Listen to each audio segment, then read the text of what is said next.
Hello everyone. आज के इस वीडियो में हम बात करेंगे बीए प्रोग्राम एंड ऑनर्स के लिए रंगमंच सब्जेक्ट जो आपका है। इसमें हम 4th यूनिट का चैप्टर फर्स्ट करने वाले हैं, आंसू अभिनय और थिएटर गेम्स। इसका हम विस्तृत परिचय जो है इस वीडियो में जानेंगे और विस्तार से इस चैप्टर को पढ़ेंगे। मेरा नाम सत्येंद्र प्रताप है और आपको कुछ डाउट हो तो मुझे मैसेज कर सकते हैं। इंस्टाग्राम पे एकलव्य स्टडी पॉइंट मेरा यूज़र नेम है और टेलीग्राम ग्रुप में जुड़ जाइए। यहाँ पे आपको जो PDF वगैरह है यहाँ पे आपको मिल जाएगी, ठीक है। एक बार सिलेबस देख लीजिए। ये आपकी सारी यूनिट करा दी है, पहली करा दी, दूसरी करा दी, तीसरी करा दी और आपकी 5वीं भी करा दी। बस चौथी यूनिट के 2 चैप्टर बच रहे हैं, जिसमें चैप्टर 1 आज हो जाएगा और चैप्टर 2 जल्दी ख़त्म कर देंगे, तो आपका सिलेबस पूरा ख़त्म हो जाएगा। तो चलिए स्टार्ट करते हैं वीडियो को और सबसे पहले देखते हैं इंट्रोडक्शन। आशु अभिनय क्या होता है, ठीक है, ये क्वेश्चन है। सबसे पहले देखिए, अभिनय का मतलब तो आप एक्टिंग समझते ही हैं और नाटक के ऊपर ये पूरा का पूरा आपका सब्जेक्ट है, तो आपने नाटक के बारे में बहुत विस्तार से जान लिया है। आपने क्या जाना है इससे पहले कि नाटक जो होता है, जो नाटक स्टेज पे किया जाता है यानी कि जो रंगमंच पे किया जाता है, वो नाटक होने से पहले कई सारी स्टेज से गुजरता है और इसमें टीम वर्क होता है। यानी पहले स्क्रिप्ट आती है, स्क्रिप्ट को पढ़ते हैं, उसके कैरेक्टर जो हैं उसको सिलेक्ट किया जाता है, जो डायरेक्टर है वो उनको सिलेक्ट करेगा पात्र को, ठीक है। उसके बाद क्या होता है, स्क्रिप्ट को पढ़ के उस पर रिहर्सल होती है, पहली, दूसरी, तीसरी, और तब जाके कई 2-3-4 महीने की कड़ी मेहनत के बाद स्टेज पे नाटक किया जाता है, यानी रंगमंच पे नाटक किया जाता है। इस नाटक में क्या होता है, सभी प्रैक्टिस करते हैं, पूरी तैयारी करते हैं। ये नाटक था, ये अभिनय था, लेकिन यहाँ पे एक नई चीज़ आप समझोगे। आशु अभिनय जो होता है, इसमें बिना किसी पूर्व तैयारी के प्रस्तुत किया जाता है, यानी कि आशु अभिनय को बिना किसी तैयारी के ही कर दिया जाता है।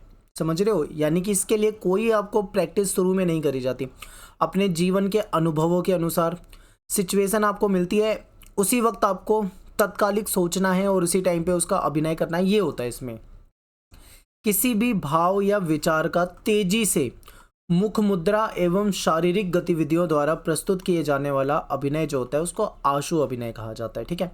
हिंदी की कुछ वर्डिंग है जो कि काफ़ी टफ है, आपको नहीं समझ में आएगी, तो उन वर्डों को मैंने और आसान भाषा में कर दिया है, ठीक है।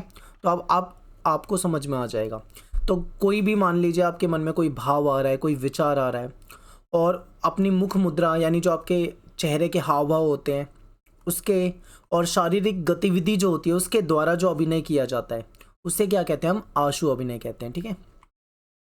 आशु अभिनय जो है इसका मुख्य उद्देश्य क्या होता है, तो शरीर के विभिन्न अंग, जैसे हमारा हाथ है, हो गया हमारा पैर, आंख, पदचाप, भौं, मुंह, सिर, कमर।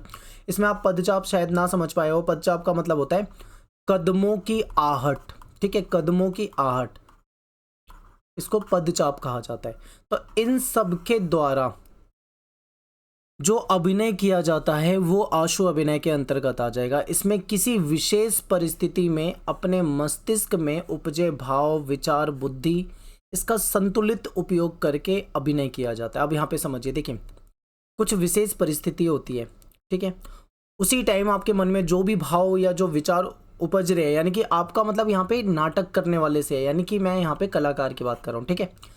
तो जो नाटक करने वाले होते हैं, जो कलाकार होते हैं, जो एक्टर होते हैं, जो अभिनय करते हैं, उनके मस्तिष्क में जो भी भाव उत्पन्न होते हैं, जो विचार आते हैं, उसका बुद्धि के साथ एक संतुलित उपयोग करके अभिनय किया जाता है, ठीक है।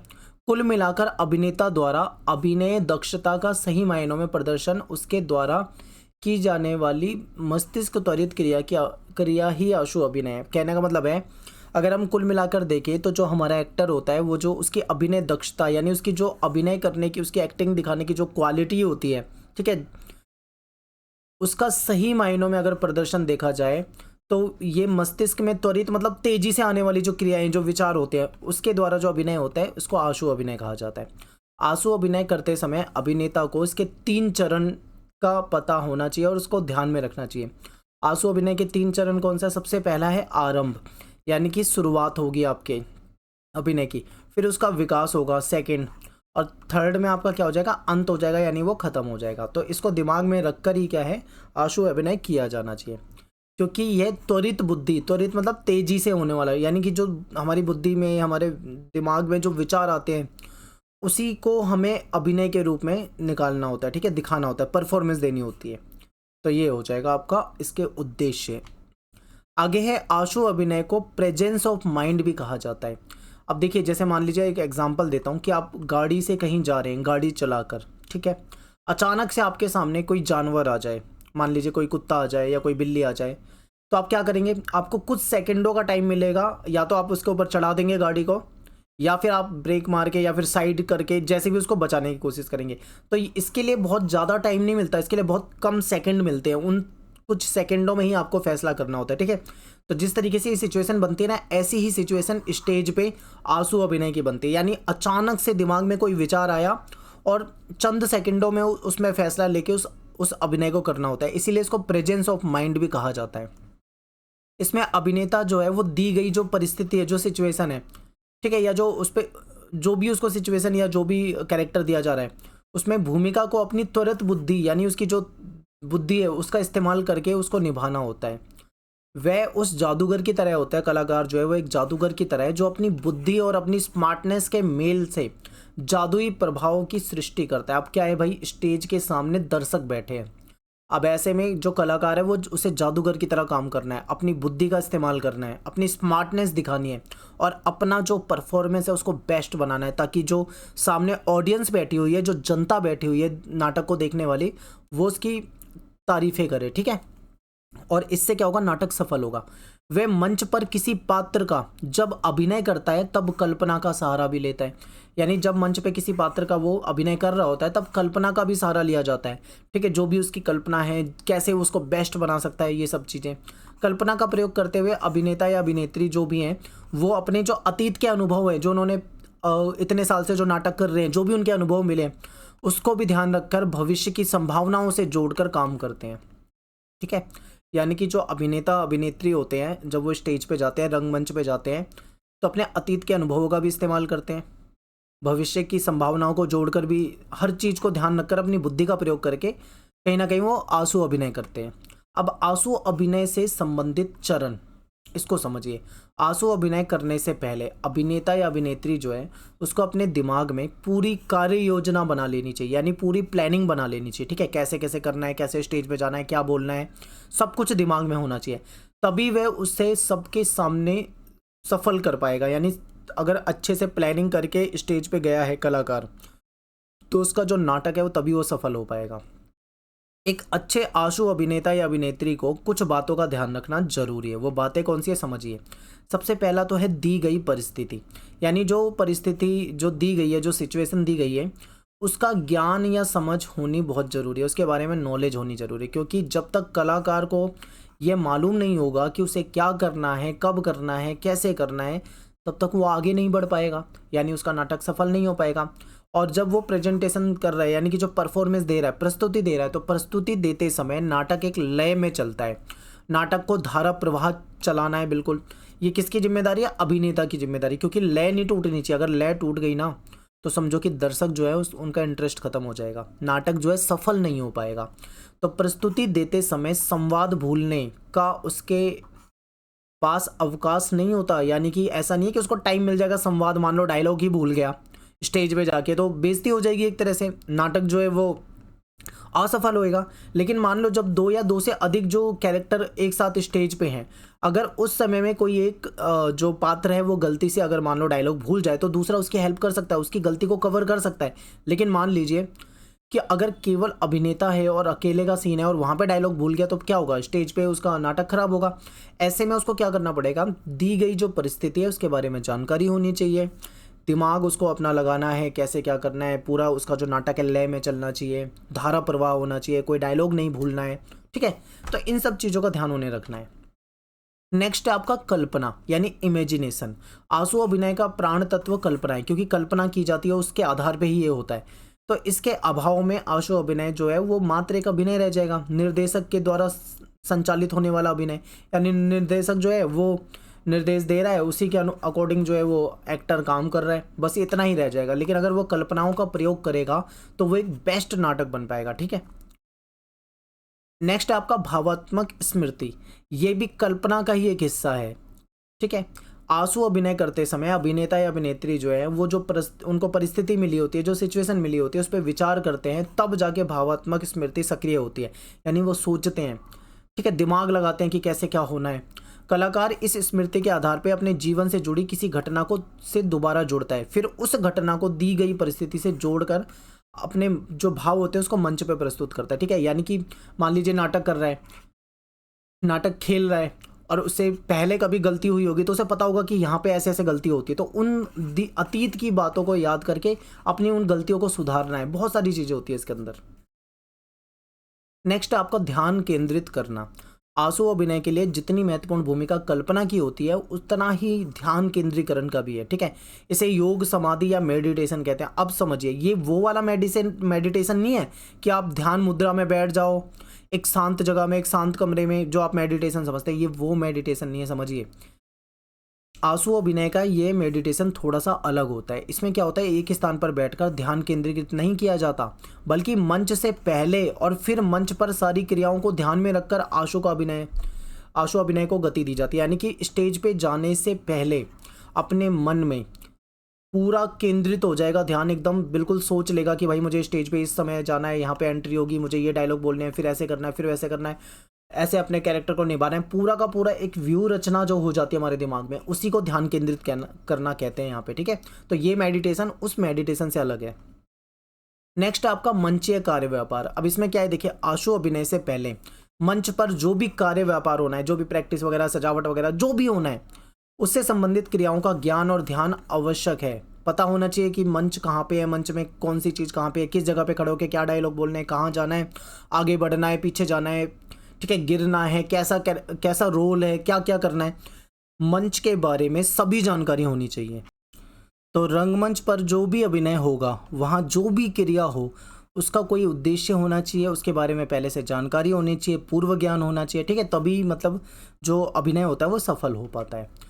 अब है रचनात्मकता, यानी कि क्रिएटिविटी। अब देखिए, एक ट्रेडिशन होती है, एक परंपरा होती है, अगर उसी परंपरा पे सारी चीज़ें चलती जाए, आप देखोगे, आप मान लीजिए, मैं आपको बताता हूँ, एक अच्छा एग्जांपल देता हूँ। मान लीजिए आप कहीं पे सर्कस देखने गए हैं, ठीक है, कहीं पे सर्कस हो रहा है, तो जब आप पहली बार जाओगे, बिल्कुल पहली बार, तब आपको बहुत ज़्यादा मज़ा आएगा, ठीक है, उसे देखकर।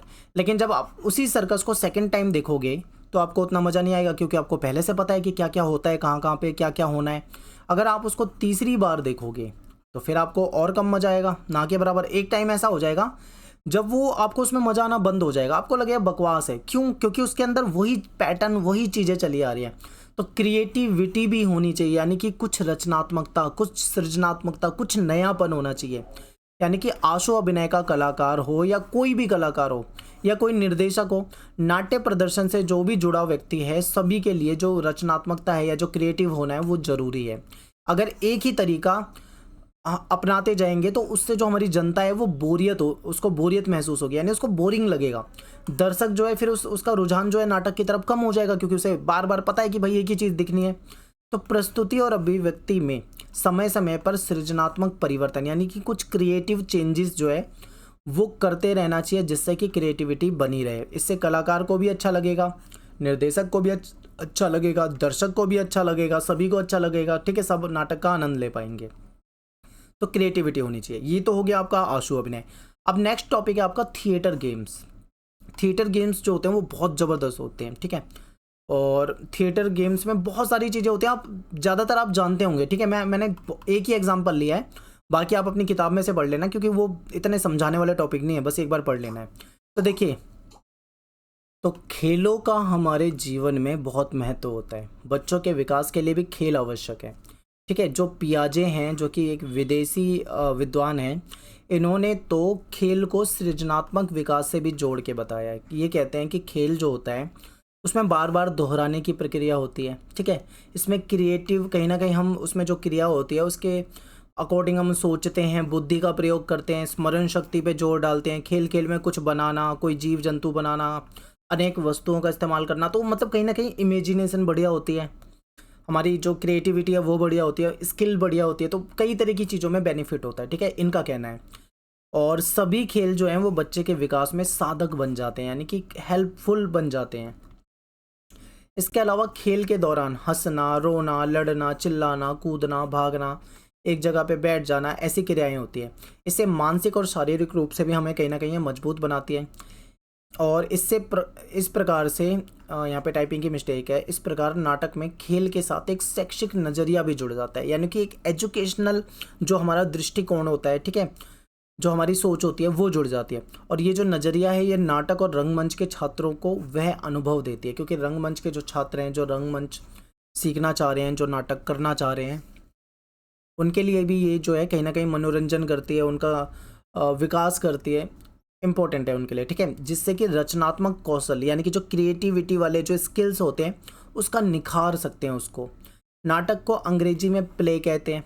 प्ले का मतलब खेल भी होता है और प्ले का मतलब खेलना भी होता है, इसीलिए शायद ऐसा कहा जाता है कि नाटक खेला जाता है, ठीक है। नाटक एक खेलने की कला है, यानी नाटक में जो परफॉर्मेंस होती है उसको ऐसा भी कहा जाता है नाटक खेला जा रहा है। जो थिएटर गेम्स होती है इसके उद्देश्य क्या होता है ये समझिए। रंगमंच के छात्रों को अनुभव जन्य सक्रियता प्रदान करना। इसका मतलब क्या है, देखो, अनुभव जन्य सक्रियता मतलब एक एक्टिव रहना, एक्टिव होकर एक्सपीरियंस गेन करना, ठीक है। समझिए, जैसे देखिए, एक तो आप मोबाइल फ़ोन में क्रिकेट का गेम खेल रहे हैं मान लीजिए, और एक आप फील्ड पे जाके असली में क्रिकेट का गेम खेल रहे हैं।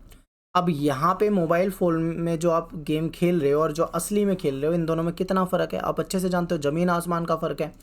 तो यहाँ पे जो आप खेल रहे हो ना क्रिकेट के मैदान में जाके, यहाँ पे जो आपको अनुभव मिलेगा उसमें आपकी सक्रियता होगी, यानी कि आप खुद एक्टिव रहकर खेल कर सीख रहे हो। तो यहाँ पे आपके दिमाग में बहुत अच्छे एक्सपीरियंस होंगे, बहुत अच्छी नॉलेज होगी, और यहाँ पे आपको कुछ नहीं मिलेगा। तो यही आपको बताया जा रहा है कि जो थिएटर गेम्स होता है इसका मुख्य उद्देश्य होता है कि जो रंगमंच के छात्र होते हैं उनको उसमें एक्टिव होकर, ठीक है, एक्सपीरियंस को प्राप्त करना, उन्हें समाज के प्रति जागरूक बनाना और उन छात्रों को संवेदनशील बनाना, ये गेम का लक्ष्य होता है। तो बहुत सारे गेम्स होते हैं थिएटर के जो खिलाए जाते हैं। इसके क्या बेनिफिट हैं ये समझिए। इससे रचनात्मक सोच को बढ़ाना, यानी इसका एक उद्देश्य होता है कि रचनात्मक यानी क्रिएटिव सोच बढ़ाएगा, ठीक है। छात्रों में आपसी विश्वास पैदा करना इसका उद्देश्य है। सहयोग और सहभागिता की भावना का विकास करना, ताकि छात्र आपस में एक दूसरे का सहयोग कर सकें। तनावपूर्ण परिस्थिति से निपटना, क्योंकि इसमें दिमाग लगाना होता है, तर्क शक्ति का प्रयोग करना होता है, तो ऐसे कहीं ना कहीं हमारा जो जो बुद्धि है वो शार्प हो जाती है। तो ऐसे में जो तनाव वाली स्थिति आएगी तो उससे निपट पाएंगे। थिएटर गेम्स छात्रों को मनोवैज्ञानिक रूप से मजबूत बनाते हैं, ठीक है। तो ये तो कुछ इसके बेनिफिट है। अब देखो, थिएटर के गेम्स बहुत सारे होते हैं, कम से कम 500 गेम है आप लगा लो। अब इतने सारे बताना थोड़ी पॉसिबल है, तो मैं आपको एक एग्जांपल के साथ बताऊंगा, बाकी आप किताब से पढ़ो। और खेल का नाम जैसे है आप क्या कर रहे हैं, अवधि इसकी होती है 5 से 10 मिनट या 8 मिनट 7 मिनट, क्योंकि इसका कोई रूल नहीं होता कि इतने मिनट ही करना है, ठीक है। 5 10 15 मिनट चल सकता है। प्रतिभागी जो इसमें खेलेंगे वो एक से क्या ही खेलेंगे, एक से अधिक ही रहते हैं, 2 3 5 10 इस तरीके से। तरीका क्या होता है, इसमें जो छात्र होते हैं वो एक कमरे में फैल जाते हैं इधर उधर, कोई रस्सी कूदेगा, कोई चलेगा, कोई डांस करेगा, ठीक है। सब जो है अपनी क्रियाएं जो है वो कर रहे होते हैं, जल्दी जल्दी कर रहे होते हैं। जब उन्हें अचानक से स्टॉप बोला जाता है तो ऐसे में उनको बिल्कुल उसी अवस्था में फ्रीज हो जाना पड़ता है, ठीक है। अगर कोई नहीं हो पाता है एट ए टाइम बिल्कुल उस समय फ्रीज, तो वो आउट माना जाता है, ठीक है। उसके बाद फिर उसको हटा दिया जाता है। इस तरीके से गेम चलता है। और इसके अलावा बहुत सारे थिएटर गेम्स होते हैं, जैसे मजाकिया चेहरा बनाना, एक दूसरे को खींचते हुए अलग होने की कोशिश करना, गेंद से बातें करना यानी बॉल से बातें कर रहा है, जानवर, हम जानवर हैं, किसी चरित्र का निर्माण करना इस तरीके से कि हम जानवर हैं, कोई हाथी बन गया, कोई शेर बन गया, कोई कुछ बन गया और उसका रोल प्ले कर रहा है। अंताक्षरी खेलना, पहचान कौन खेलना, हाथ और पैर के ऊपर उठाना, मूर्ति और मूर्तिकार, ताली का मिलान करना, नंबरों का खेल, अपनी जगह पे जमना यानी फ्रीज हो जाना, कानाफूसी का अभिनय, सैकड़ों खेल होते हैं। मैं आपको कितने बताऊंगा इसमें, ठीक है। तो आप आराम से इसे पढ़ लो, कुछ नहीं है, बिल्कुल सिंपल सा पढ़ना है, पेपर में इतना डीप नहीं लिखना है, याद रखना। अब बात करेंगे जो आपके पेपर में पूछा जाएगा, वो आपसे यही पूछा जाएगा कि थिएटर गेम्स की उपयोगिता बताओ। तो देखिए इसकी क्या उपयोगिता है, क्या इसकी ज़रूरत है। तो इससे जो रंगकर्मी छात्र है यानी जो रंगमंच के छात्र होते हैं उनका ध्यान केंद्रित करना यानी उनके जो कंसंट्रेशन पावर है, एकाग्रता वाली शक्ति है वो बढ़ेगी। फिर त्वरित प्रतिक्रिया देना सीखना, यानी जैसे मैंने आपको गाड़ी वाला एग्जांपल दिया था ना, आप गाड़ी लेके जा रहे हो, आपके सामने बिल्ली आ जाए, डॉग आ जाए, तो आपको त्वरित यानी तुरंत आपको तेजी से फैसला लेना पड़ेगा कुछ सेकंडों के अंदर। ऐसे ही यहाँ पे आपको इस लायक बनाया जाता है स्टूडेंट को कि वो त्वरित फैसला लेना सीख पाएँ, ठीक है। त्वरित प्रतिक्रिया देना सीख पाएँ, फैसला ले सकें, टीम में काम करना, टीम भावना होना, टीम पर विश्वास करना, आत्मविश्वास, अपने पर और अपनी टीम पे करना, किसी के साथ जुड़ने की क्षमता का विकास करना, अपने साथी कलाकार के प्रति उत्तर देने की कला का विकास करना, आपसी संयोजन का निर्माण करना, ठीक है, आगे बढ़कर काम करने की प्रवृत्ति का निर्माण करना, नए वातावरण से पहचान करना, अभिव्यक्ति की क्षमता का विकास करना, निरीक्षण करने की क्षमता का विकास करना। बिल्कुल सिंपल सिंपल पॉइंट है। तो ये सब इसकी उपयोगिता होती है। तो आई होप आपको समझ में आया होगा, और इसमें आपको ज़्यादा डीप घुसना नहीं है, बस ये पॉइंट आपको याद रखने हैं ताकि आप पेपर में आ जाए तो आप इसे लिख पाओ, ठीक है। तो मिलते हैं नेक्स्ट वीडियो में। Thanks for watching. जय हिंद, जय भारत, ठीक है।